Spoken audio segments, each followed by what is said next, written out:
Vamos até a Espanha? Vamos até a Espanha. Está com a gente agora aqui o jornalista do jornal Marca, um dos mais importantes jornais da Europa, da Espanha e da Europa, por consequência, o Vitor Boni, que está ao vivo com a gente. Vitor, muito bom dia para você. Aí deve ser boa tarde já, imagino, né? Obrigado por atender aqui a Rádio Bandeirantes.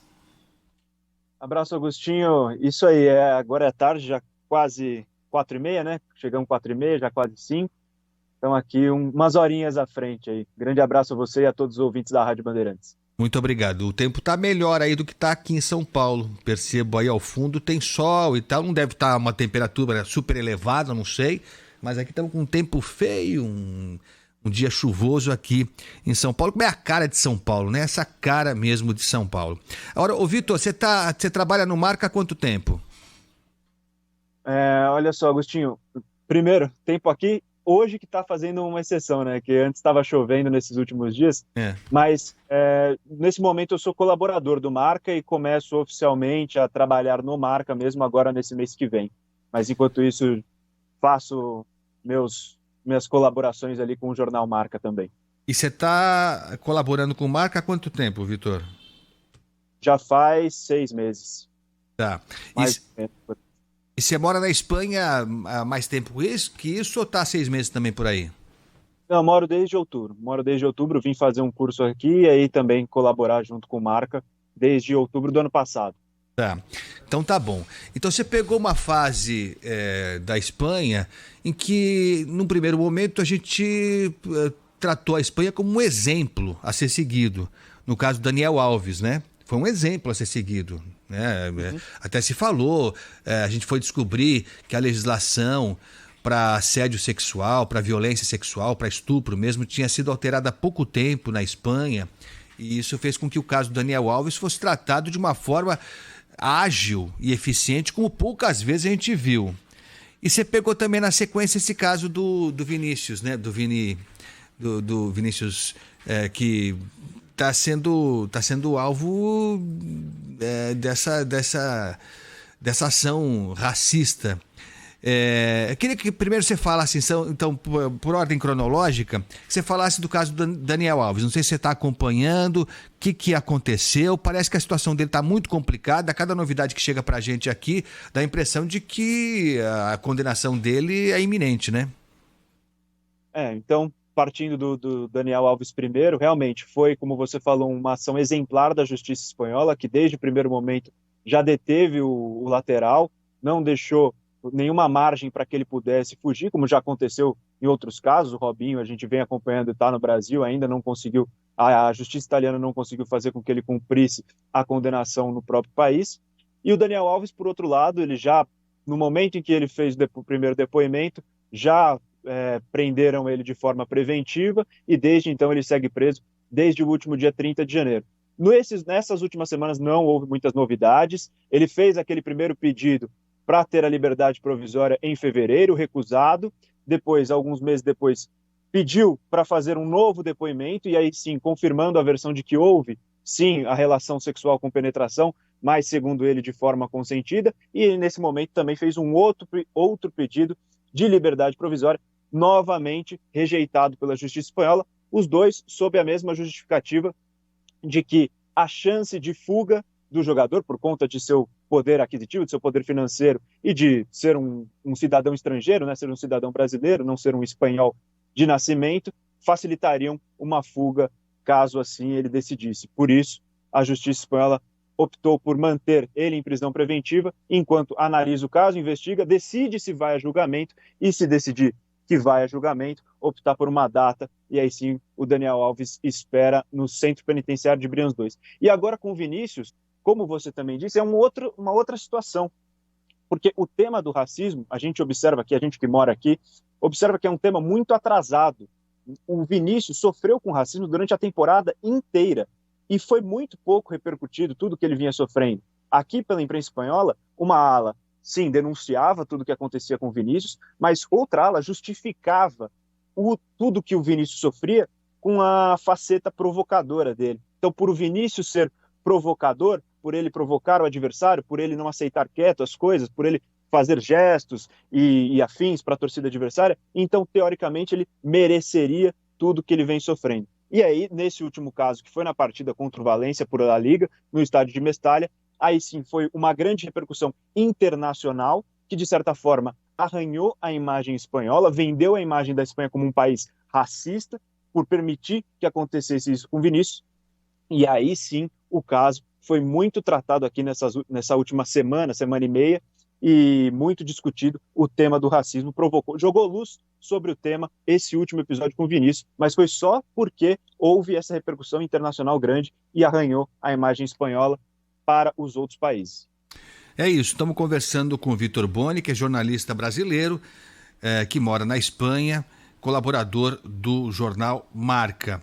Aliás, só para a gente não perder de vista, né, Vitor, o Daniel Alves também foi vítima de racismo, né? Acho que não, seguramente não da forma, não na dose, na proporção que o Vini Júnior, né? Mas ele foi vítima. Lembra daquela cena que jogaram uma banana e ele ia cobrar um escanteio, eu acho, ele pegou a banana e comeu a banana, né? Foi um gesto, foi até interessante, foi legal, ele foi bem, naquele momento ele foi bem. Mas isso já mostra que na Espanha essa questão do racismo não é de hoje mesmo. Agora, a gente notou, depois daquela manifestação do Vini, ele chutou o pau da barraca mesmo, e acho que quando ele ameaçou, entre linhas, que poderia até deixar o Real Madrid, acho que ali é que a coisa pegou. Acho que eles fizeram conta, assim, se a gente perder o Vini Júnior, se ele for para outra liga e tal, vai ser um prejuízo, vai ser um caos. E aí começou a acontecer uma mudança de discurso, pelo menos, né, Vitor? Até o presidente da La Liga voltou atrás, baixou a bola, pediu desculpa, meio assim, a contragosto. Dá para sentir que a coisa vai mudar mesmo? A gente vai chegar ao extremo, por exemplo, de tirar pontos de equipes em que houver... torcedor claramente partindo para ofensa racial. Você acha que a gente vai avançar nisso ou vai ficar no discurso só? Olha, nesse momento em que houve essa grande repercussão e que aí sim se começou a discutir, aí tanto a Federação Espanhola como o governo decidiram tomar algumas medidas. E me pareceu, aí é a opinião pessoal, me pareceu muito mais uma gestão de crise. Por que eu digo isso? Porque foram presos sete indivíduos, 4 envolvidos naquele episódio em que penduraram um boneco com a camisa do Vinícius Júnior antes de um clássico contra o Atlético de Madrid, e isso foi em janeiro. E só no dia seguinte ao episódio de racismo que a torcida do Valência protagonizou contra o Vinícius, é que foram identificados esses 4 e foram presos. Também foram presos 3 que estavam envolvidos no jogo no Mestalla, e o Valência foi multado, foi fechada a arquibancada Mário Kempes, a arquibancada sul do estádio Mestalla por 5 partidas. Então foi tudo ao mesmo tempo ali naquele momento em que houve essa grande repercussão. Me pareceu muito mais uma gestão de crise. Fato é que se está discutindo, uma ala da imprensa entendeu a gravidade do problema, admitiu que a Espanha tem racismo na Espanha, que é um problema evidente no país, mas tem ainda essa outra ala da imprensa que tenta ainda justificar o que acontece com Vinícius e acha equivalente as provocações e o que ele sofre. Inclusive, ocorreram alguns episódios lamentáveis aqui nesses últimos dias, em relação à imprensa, eu digo, em que comentaristas famosos disseram frases assim abomináveis, mesmo numa grande rádio espanhola aqui, uma correspondente espanhola que vive no Brasil foi chamada para comentar sobre o assunto e foi desconectada no momento em que ela atacou o problema. Então, alguns episódios assim lamentáveis ocorreram que mostram como o racismo ainda é um tema muito atrasado aqui. Mas nesse caso do Javier Tebas, que ele respondeu de primeiro momento o Vinícius nas redes sociais, atacando, em vez de atacar o problema, atacou o Vinícius.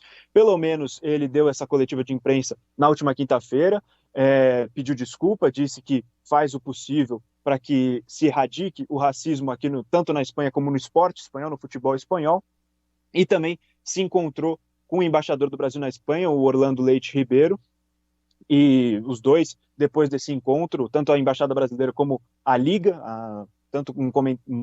a Liga como a Embaixada Brasileira, soltaram um comunicado dizendo que vão unir forças para tentar erradicar o máximo possível o racismo do esporte e condenando todas as manifestações racistas. Então, assim, nesse momento, o que houve de positivo nesse caso é que jogou uma luz sobre o tema que não havia sido jogada antes, não está sendo discutido o tema como não havia sido discutido antes, e algumas medidas foram tomadas. Isso é fato, algumas medidas foram tomadas. Se vai continuar ou não, temos que observar nos próximos dias, nas próximas semanas, mas que, pelo menos, foi discutido de uma maneira que não havia sido antes, e isso foi.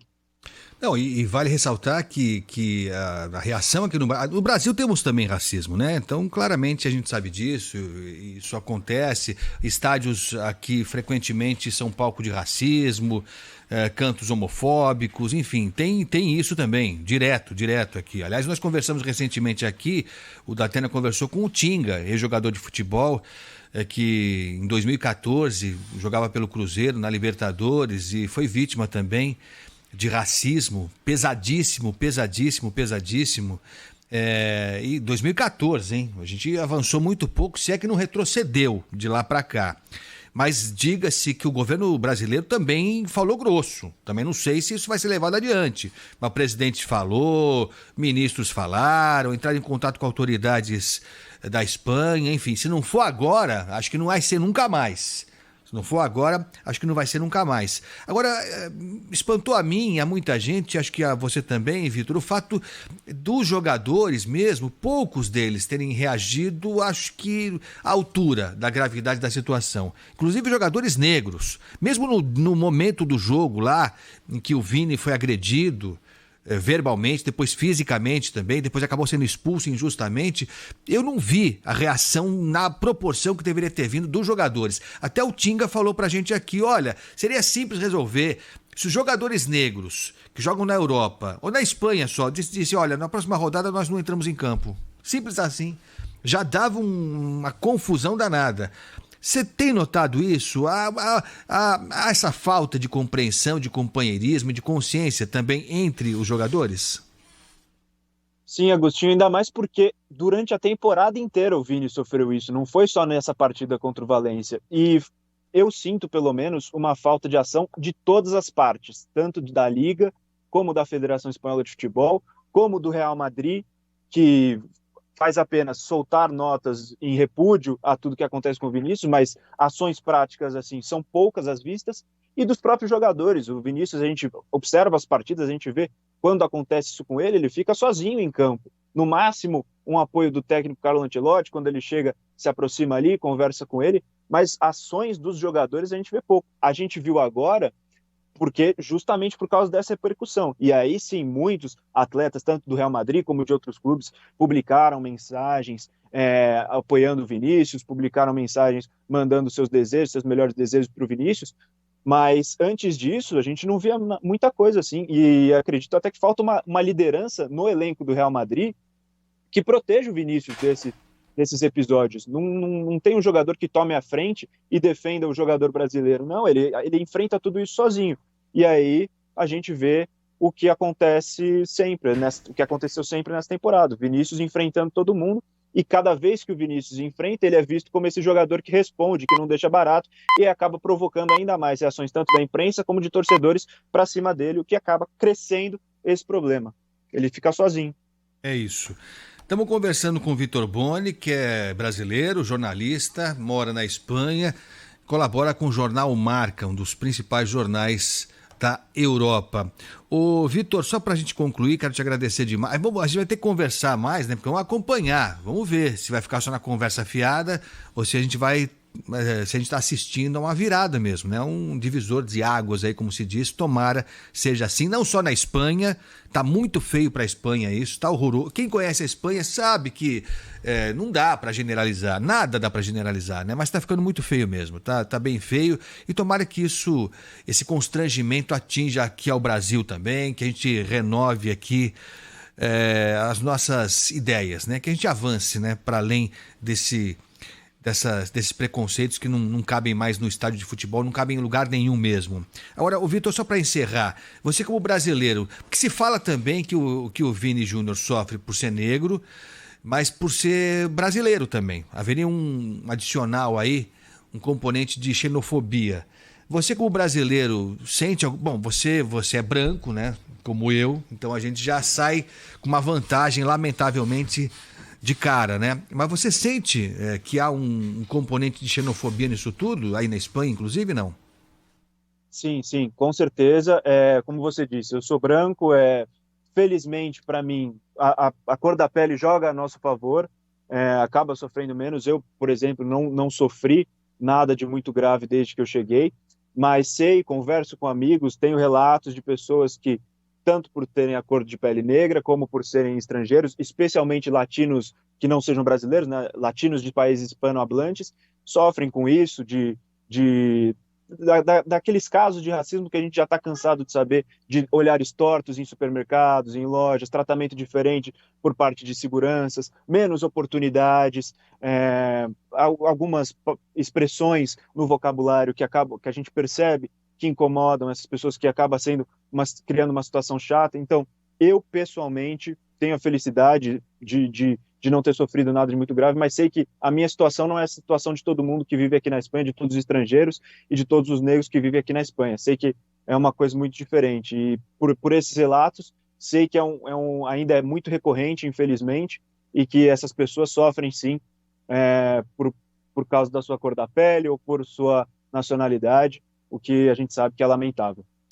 É isso, de novo, né? Tomara que a gente esteja assistindo a uma mudança radical. Aí na Espanha, aqui no Brasil, no mundo todo. Vitor Boni, muito obrigado pela atenção com a Rádio Bandeirantes. A gente vai se falar em breve. Boa sorte aí, que você tenha sucesso aí na Espanha, aí como colaborador do Marca, tá bom? Um abração para você. Muito obrigado, Agostinho. Um grande abraço a você e aos ouvintes da Rádio Bandeirantes. Valeu. Vitor Boni, que é jornalista brasileiro, morando na Espanha, trabalhando no jornal Marca.